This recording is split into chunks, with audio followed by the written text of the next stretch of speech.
உலகெங்கிலும் வாழும் ஜோதிடம் டாக்ஸ் தமிழ் நேயர்களுக்கு அன்பு வணக்கம். நான் ஜோதிடர் குரு வரதராஜ பெருமாள். நிகழ்ச்சி மூலியமா உங்களை சந்திக்கிறதுல மிக்க மகிழ்ச்சி. நம்ம என்ன பார்க்க போறோம் அப்படின்னா, 30 ஆண்டுகளுக்கு பிறகு சனி பயிற்சி, அதாவது சனி பயிற்சியாகி மீன ராசிக்குள்ள வரப்போறாரு. அது கும்ப ராசியிலிருந்து மீன ராசிக்குள்ள வரப்போறாரு. வாக்கிய கணித பஞ்சாங்கத்தின் அடிப்படையில. ஸோ இந்த வகையில சனி மீன ராசிக்கு வந்து அதாவது காலபுருஷனுக்கு 12ஆம் வீடு மீன ராசி குருவுடைய வீடு. முழு சுபகிரகம் குரு தான். அவரோட வீட்டுக்கு சனி வரப்போறாரு. இங்க 2 1/2 ஆண்டுகள் இருக்க போறாரு. என்ன மாதிரி பலன ஒவ்வொரு ராசிக்காரர்களுக்கும், அதாவது மேஷம் முதல் மீனம் வரையான 12 ராசிக்காரர்களுக்கும் எப்படியான பலன் குடுக்க போறாரு நம்ம பார்க்க போறோம்.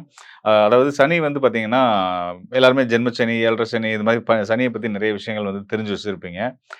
நெனைக்கிற மாரி சனி வந்து ரொம்ப கெட்டவர்லாம் இல்லங்க. அவர் வந்து நம்ம யார நல்லவர்ன்னு நெனைக்கிறோமோ, அவங்க கெட்டவங்களா இருப்பாங்க. யார கெட்டவர்ன்னு நெனைக்கிறோமோ, அவங்க நல்லவங்களா இருப்பாங்க. ஸோ இதுதான் வந்து உலகம். அதனால வந்து எதையுமே வந்து எடுத்த உடனே ஒரு முடிவுக்கு வராம, நிதானிச்சு யோசிச்சு, இவங்க நமக்கு நல்லது செய்வாங்களா, கெட்டது செய்வாங்களான்னு பார்க்கும்போது தான், அவங்களுக்குள்ள இருக்கக்கூடிய சரியான விஷயங்கள நம்ம பார்க்க முடியும். அந்த அடிப்படையில தான் இப்போ உங்களுக்கு வந்து நம்ம வந்து பலன்கள் குடுக்க போறோம். சனி ஒவ்வொரு ராசிக்கும் எப்படியான பலன்கள் குடுக்க போறார்ன்னு பார்க்க போறோம். தொடர்ந்து காணொளிய பாருங்க. நிச்சயம் உங்களுக்கு பயனுள்ளதா இருக்கும். துலா ராசிக்கு சனியோட பயிற்சி, அதாவது மார்ச் 6ஆம் தேதி நடக்கக்கூடிய அந்த சனி பயிற்சி எப்படி பலன்கள் குடுக்க போறாங்கன்னு நம்ம பார்க்க போறோம். துலா ராசிக்கு சனி வந்து மிக சிறந்த நண்பன் அப்படின்னு சொல்லுவோம். துலா ராசியோட அதிபதி சுக்கிரன். அவருக்கு சனி பகவான் சிறந்த நண்பர். ஸோ அந்த வகையில இன்னும் சொல்லணும்னா, சனி உச்ச பலம் அடையிறதே வந்து துலா ராசி. உங்களுடைய ராசியில தான் உச்ச பலம் அடையிறாரு. ஸோ அந்த வகையில வந்து அதனாலேயே வந்து பார்த்தீங்கன்னா, சனி வந்து நீதிமான். அதனால தான் வந்து துலா ராசிக்கு வந்து இந்த நீதி தராச வந்து சின்னமா குடுத்துருக்காங்க போல, துலா தட்டு. ஸோ அந்த வகையில வந்து சனி பகவானுக்கு ரொம்ப நெருக்கமான ஒரு நட்பு வீடுன்னு சொல்லலாம்னா, துலா ராசிய சொல்லலாம். அதனோட அதிபதி சுக்கிரன சொல்லலாம். ஸோ அப்படிப்பட்ட அந்த துலா ராசிக்காரர்களுக்கு சனி பகவான் என்ன பலன குடுக்க போறார்? 6ஆம் இடத்துக்கு போறார். ராசிக்கு 5 4 மற்றும் 5ஆம் இடத்துக்கு அதிபதியான சனி பகவான் 6ஆம் இடத்துக்கு மீன ராசியில போய் மறைய போறாரு. ஸோ நமக்கு யோகத்த செய்றவர், நமக்கு நண்பர். அவர் 6ஆம் இடத்துல மறையிறது நல்லதா? அப்படின்னு கேட்டீங்கன்னா, நல்லது தான். தப்பு கிடையாது. சனி பகவான் எங்க இருந்தாலும் உங்களுக்கு நல்லது நமக்கு நல்லவங்க நினைக்கிறவங்க, நல்லது செய்றவங்க எங்க இருந்தாலும் செய்வாங்கன்ற அடிப்படையில, உங்க ராசிக்கு யோகாதிபதின்னு சொல்லக்கூடிய குலதெய்வத்த குறிக்கக்கூடிய ஸ்தானத்துக்கு அதிபதியான சனி பகவான், நீதிமான், கர்மகாரகன், உங்க ராசிக்கு 6ஆம் இடமான மீன ராசிக்கு போறாரு. ஸோ அங்க இருந்து உங்களுக்கு சிறப்பு யோக பலன்கள தரமா குடுக்க போறாரு. அதுல எந்த சந்தேகமும் வேண்டியதில்ல. எப்படி குடுப்பான்? 6ஆம் இடத்துல மறைஞ்ச கிரகம் எப்படிங்க குடுக்கும்? நம்ம 6ஆம் இடம் அப்படின்னாலே என்ன நெனைக்கிறோம்னா, மறைவு ஸ்தானம். அங்க போயிட்டா ஒரு கிரகம் வேலை செய்யாதுன்னு நெனைக்கிறாங்க. அது அப்படி கிடையாது. 6ஆம் இடம்னா வெளி இடம், வெளி ஊர், மறைக்கப்பட்ட விஷயங்கள், ரகசியங்கள் இதெல்லாம் சொல்றது தான். ஸோ இங்க உங்களுக்கு வந்து அது வெளி ஊர், வெளி இடம் அப்படின்றத தாண்டி, அது மீன ராசி வந்து நீர் ராசியா வர்றதுனால, சனியும் ஒரு வகையில மகர ராசி அதிபதியா, நீர் ராசி அதிபதியா வந்து அவர் வந்து இன்னொரு நீர் ராசியான மீன ராசிக்கு போறதுனால, உங்களுக்கு வெளிநாடுகள் மூலியமா, வெளிநாட்டு தொடர்புகள் மூலியமா நல்ல முன்னேற்றங்களும், நல்ல ஒரு பொருளாதார ஏற்றங்களும் உங்களுக்கு ஏற்பட போகுது. கண்டிப்பான முறையில சனி பயிற்சிய ஒட்டி உங்களுக்கு நல்ல ஒரு மாற்றம் ஏற்படும். அது வேலைக்கு புது வேலைக்கு போறது, வேலைய இழந்து வேலைய தேடிட்டு இருக்கவங்களுக்கு நல்ல வேலை கிடைக்கிறது. இந்த மாதிரியான தொழில் சார்ந்த விஷயத்தில நல்ல ஏற்றங்கள் ஏற்பட போகுது. அதுபோக கடன் சார்ந்த விஷயங்கள் 6ஆம் இடத்துல சனி, செவ்வாயெல்லாம் இருந்தாங்கன்னு வச்சுக்கோங்களேன், நம்மள யாருனாலும் ஜெயிக்க முடியாதுன்ற அளவுக்கு ஒரு வெற்றியாளரா இருப்போம்ன்றது தான் அர்த்தம். ஸோ அந்த வகையில சனி பகவான் வந்து உங்க ராசிக்கு யோகாதிபதியா வந்து அவர் 6ஆம் இடத்துல போய் அமரப் போறாரு இல்லையா? மீன ராசியில. 6ஆம் இடத்து சனி உங்களோட கடனெல்லாம் தீர்ப்பார். உங்களோட ருண, ரோக, சத்ரு ஸ்தானம்னு சொல்லக்கூடிய 6ஆம் இடத்து தொல்லையெல்லாம் வந்து சனி பகவான் தீர்க்க போறார். அதாவது ருண, ரோக, சத்ரு அப்படின்னா என்ன? நோய், எதிரி, கடன். இது எல்லாத்தையும் சனியோட அருளால சரியாக போகுது. 6ஆம் இடத்து சனி பொதுவாவே வந்து பார்த்தீங்கன்னா, கனிய போல இனிக்கக்கூடியவர். 3, 6, 11 சனி போன்ற அசுப கிரகங்களுக்கு ரொம்ப உகந்த ஸ்தானம். இயற்கை அசுபர்களுக்கு மிக உகந்த ஸ்தானம். உங்களுக்கு அவர் யோகரா வந்து அவர் இயற்கை அசுபரா இருக்கிறதுனால, 6ஆம் இடத்துல இருந்து அவர் அந்த அசுப தன்மையின் அடிப்படையிலயும் நல்ல பலன குடுப்பாரு. உங்களோட யோகாதிபதியா இருந்தும் 6ஆம் இடத்துல இருந்து நல்ல பலன்கள குடுப்பார். உங்க செயல்கள் மூலியமா எல்லாரும் வியக்கத்தக்க வகையில உங்க வாழ்க்கை பெரிய முன்னேற்றங்கள் நீங்க அடையப் போறீங்க. உங்களுக்கு நியாயப்படி, தர்மப்படி கிடைக்க வேண்டிய அதாவது நம்ம அந்த சொத்து விஷயங்களாகட்டும், உங்களுக்கு கிடைக்க வேண்டிய மதிப்பு மரியாதைகளாகட்டும், இதெல்லாம் வந்து சரியான முறையில உங்களுக்கு வந்து நீதி தேவனோட அருளால நிச்சயமான நல்ல முறையில வந்து சேரும். நீங்க ஒரு விஷயம் மட்டும் தவிர்க்க வேண்டியிருக்கு. என்ன அப்படின்னு கேட்டீங்கன்னா, எப்பயும் யாரையும் எதிர்பார்த்து இருக்காதீங்க. இருக்க மாட்டீங்க. அதாவது எப்படின்னா ஒரு சின்ன ஒரு அற்ப தான். ஸோ நமக்கு இவங்க உதவ மாட்டாங்களா? இவங்க நமக்கு உதவ மாட்டாங்களான்னு எதிர்பார்க்குற அந்த எண்ணம் இருக்கு பார்த்தீங்களா? ஸோ அந்த எண்ணத்த விட்டுருங்க. ஏன்னா, நீங்க தான் மத்தவங்களுக்கு உதவுற இடத்துல இருக்கிறீங்க. துலா ராசிக்காரர்கள்லாம் வந்து தான் கைய ஊண்டி மேல எந்திரிக்கக்கூடிய ராசிக்காரர்கள் யாருன்னா துலா ராசிக்காரர்கள் தான். ஸோ அப்படின்னும்போது வந்து, நீங்க வந்து அத எதிர்பார்ப்புகள எல்லாம் ஓரங்கட்டி வச்சுட்டு, யாரு வர்றாங்க, வரல, என் வேலை நடக்கும் அப்படின்னு நீங்க சந்தோஷமா செஞ்சு போயிட்டே இருங்க.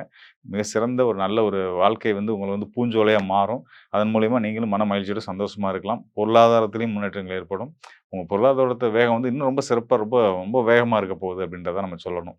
ஒரு குதிரையில ஏறி ஓடுற மாரி ஒரு பட்டாசா பறக்க போகுது உங்களோட பொருளாதார நிலை அப்படின்றத நம்ம சொல்லலாம். மேலும் வந்து குருவோட நிலையை நம்ம பார்க்க வேண்டியிருக்கு. சனி பயிற்சி ஆனதுலேருந்து ஒரு 2 மாசம், அதாவது மே மாசம் 26ஆம் தேதி. மார்ச் 6ஆம் தேதி சனி பயிற்சி ஆறாரு. மே 26 குரு பயிற்சியாகி உங்க ராசிக்கு 10ஆம் இடமான தொழில் ஸ்தானத்துல வந்து அமரப் போறாரு. தொழில் ஸ்தானத்துல அமரக்கூடிய குரு பகவான் 12 ஆண்டுகளுக்கு பிறகு வந்து கடகராசிக்கு தன்னோட உச்ச வீட்டுக்கு வர்றாரு. ஸோ அங்கருந்து அவர் சிறந்த யோக பலன்கள தொழில் சார்ந்த முறையில உங்களுக்கு குடுக்கப் போறார். பொருளாதார ரீதியா குடுக்கப் போறார். குரு தான் தனகாரகன்.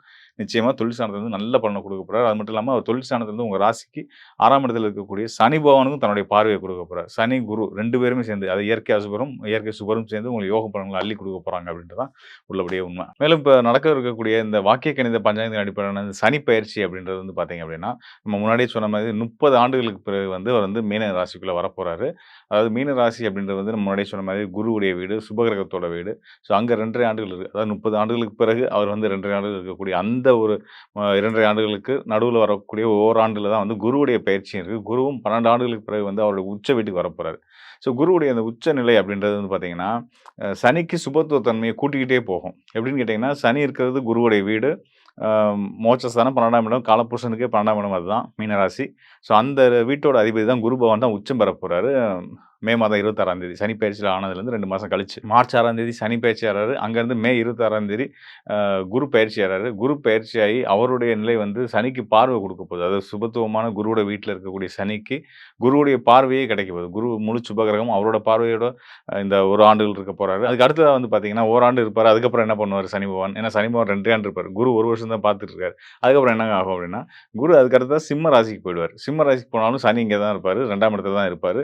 அவர் வந்து பூரட்டாதி, உத்திரட்டாதி நட்சத்திரம் தன்னோட சொந்த நட்சத்திரத்துக்கு வரப்போறாரு. ஸோ இந்த வகையில தன்னோட சொந்த நட்சத்திரத்துல இருக்கக்கூடிய சனி பகவான் அடுத்து வரக்கூடிய அந்த ஓராண்டுகளுக்கு வந்து பார்த்தீங்கன்னா, தான் குடுக்க வேண்டிய ஆதிபத்திய பலன்களை ஒவ்வொரு ராசிக்காரர்களுக்கும் சரியாம, பிறழாம கண்டிப்பான முறையில குடுத்துருவாரு. அது மட்டும் இல்லாம இந்த கோர்ட் வழக்குகள் இது விஷயமான பிரச்சனைகள் இருக்கவங்களுக்கெல்லாம் யார் பக்கம் நியாயம் இருக்கோ, அந்த நியாயம் கண்டிப்பான முறையில ஜெயிக்கும் அப்படின்றத, தர்மம் ஜெயிக்கும் அப்படின்றத நம்ம உறுதியா சொல்ல முடியும். ஏன்னா சனி பகவான் வந்து தன்னோட சொந்த நட்சத்திரத்துக்கு வரப்போறாரு. குருவோட வீட்ல இருக்கக்கூடிய நிலையில, அங்க இருக்கக்கூடிய உத்திரட்டாதி நட்சத்திரத்துல வந்து அமரும்போது, கண்டிப்பான முறையில நீதி நெறி தவறாத ஒரு சரியான ஒரு அரசாட்சிய நம்ம சனி பகவான் வந்து கண்டிப்பா அருளப் போறாரு. அந்த வகையில எல்லாத்துக்குமே இந்த இனி வரக்கூடிய காலங்கள் வந்து பொற்காலமா தான் இருக்க போகுது அப்படின்றத நான் சொல்லிக்கிறேன். முதல்ல இந்த 2026ஆம் ஆண்டு முழுமையா யோக பலன்கள் 2026லேருந்து அடுத்த 2027 மே மாதம் வரைக்குமே ரொம்ப ரொம்ப யோக காலமா இருக்க போகுது. எல்லாருக்குமே வந்து பொருளாதார முன்னேற்றங்கள், பொருளாதாரம் தான் நாட்டோட பொருளாதாரமும் சரி, தனிப்பட்ட மனிதர்களோட பொருளாதாரமும் சரி ரொம்ப சிறப்பா இருக்கணும் அப்படின்னா, அதுக்கேற்ற கிரக நிலைகள் மிக அற்புதமா இருக்கு. குருவுடைய அருள் தான். மிக மெயினான காரணம் குருவுடைய அருள். குருவோட இணைவு பெற்ற சனியும் சிறந்த யோக பலன் தரப்போறாருன்றத நம்ம இவ்வளவு நேரம் பார்த்து வந்திருக்கோம். அதுதான் உண்மையும் கூட. அது மட்டும் இல்லாம ஏனைய கிரகங்கள் ஆண்டு கிரகங்கள்னு வர்றது ராகு, கேது தான். சனி, குருவுக்கு அடுத்ததா ஆண்டு கிரகங்களா பார்க்கக்கூடியது ராகு, கேது. ராகு, கேதுவுமே வந்து கும்ப ராசியிலயும், கேது வந்து சிம்ம ராசியிலயும் இருக்கிறது வந்து உன்னதமான பலன்கள தான் கண்டிப்பான முறையில குடுப்பாங்க. இந்த ஆண்டு முழுதும் ராகு, கேது வந்து அதே ராசியில தான் தொடர போறாங்கன்றது நம்ம தெரிஞ்ச விஷயம் தான். ஸோ அந்த வகையில அவங்களுக்கு எந்த மாற்றம் இல்லனாலும் கூட, குருவோட மாற்றமும், சனியுடைய மாற்றமும் நல்ல பலன்கள கண்டிப்பான முறையில குடுக்கும் அப்படின்னு தெரிஞ்சுக்கலாம்.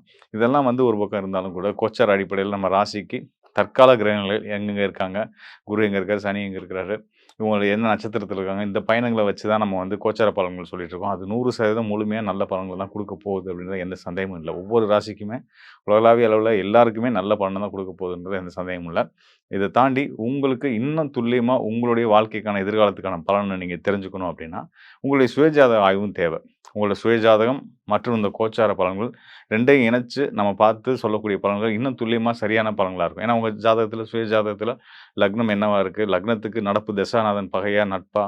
தசாநாதன் யாரு? புத்தி கிரகம் எது? தசா புத்தி கிரகங்கள் யார் யாரு? இந்த விஷயத்தலாம் நம்ம எடுத்து பார்த்து தான் வந்து கோச்சாரத்தையும் இணைத்து பார்த்து பலன் குடுக்கும்போது, இன்னும் சிறப்பா துல்லியமான பலன்கள் உங்களுக்கு குடுக்க முடியும். நிச்சயமா உங்களுடைய எதிர்கால பத்தின ஒரு புரிதல் தெரிஞ்சுக்கிறதுக்கு விரும்புறீங்க அப்படின்னா, இந்த டிஸ்ப்ளேல இருக்க என்னுடைய எண்ணுக்கு தொடர்பு கொள்ளுங்க. நிச்சயமா உங்களுக்கு வந்து மிக தெளிவான, துல்லியமான பலன்கள குடுக்க நான் தயாரா இருக்கிறேன். மீண்டும் உங்க எல்லாத்துக்கும் வாழ்த்துக்கள சொல்லி, இனி வர காலம் எல்லாத்துக்கும் இனிமையான காலமா இருக்கும் அப்படின்றத வாழ்த்தி வணங்கி விடைபெறுகிறேன். மீண்டும் நல்ல நிகழ்ச்சியில் சந்திப்போம். நன்றி, வணக்கம் நண்பர்களே.